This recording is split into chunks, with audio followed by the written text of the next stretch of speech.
said you'll never see Japanese cars in an RSL car park.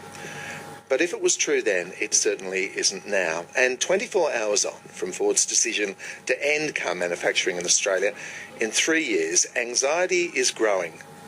So do you cut the unprofitable free, or do you prop them up in support of the bigger picture? We want to offer some different perspectives this morning. And as I say, if you are working in manufacturing in Western Australia, I would very much like to know the challenges that you are facing. So give us a call.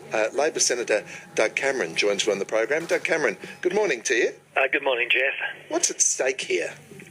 Well, I think the broad base of the Australian economy is at stake. We just can't rely on the mining industry. We can't be a massive quarry. We have to have a broad-based economic base, and the manufacturing industry is a very important part of that base. Okay. Does that include, in the short term, the temporary reintroduction of tariffs in the car industry? Well, I would support that. Under the WTO rules, under the GATT Article 19, you can impose safeguard actions if your industry has been injured or threatened by a surge of imports. We have a number of factors affecting the manufacturing industry in this country, mainly the high value of the dollar driven by the mining boom. Most of the companies had business plans for the long term that were around about 80 to 90 cents. They had factored in the strength of the Australian dollar against the US dollar.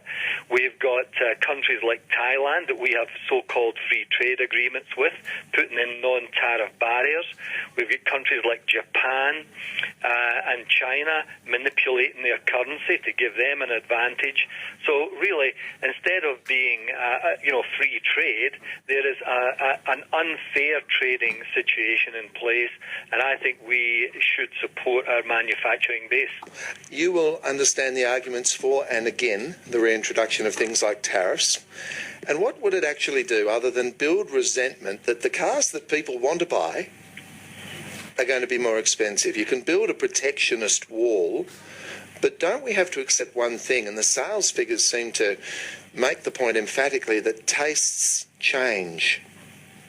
So what would tariffs achieve? Well, I think in the short term, it would give the industry a chance to reconfigure. Look, Ford are culpable in their own demise. They just restricted exports. They had some very good cars. Certainly the Territory is a great car. The G6E is a good car.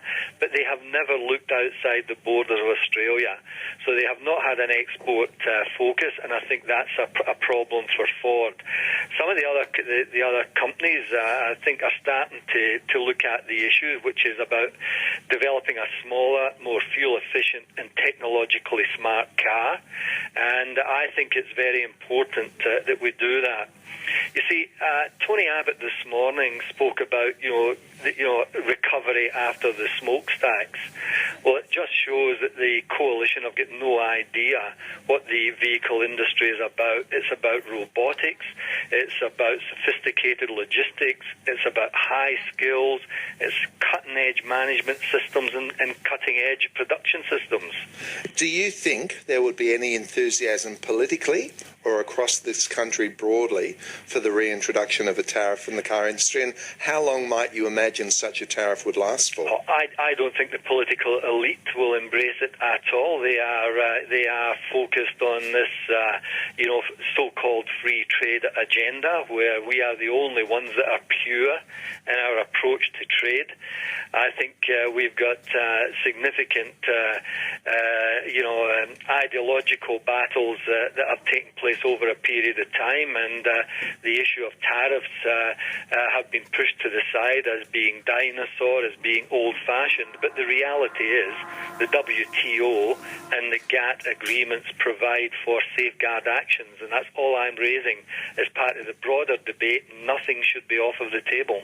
My guest is Senator Doug Cameron. What do you think of what he is proposing this morning? Is there room for the reintroduction of a tariff? What might the consequences be? Would you look at buying an Australian car if that import became more expensive, Or do you cut the car industry free and perhaps spend some of the money that governments have been ploughing into that industry into other areas of manufacturing? 1300 222 720. Let me know your thoughts. Also, via the text 0437 922 720.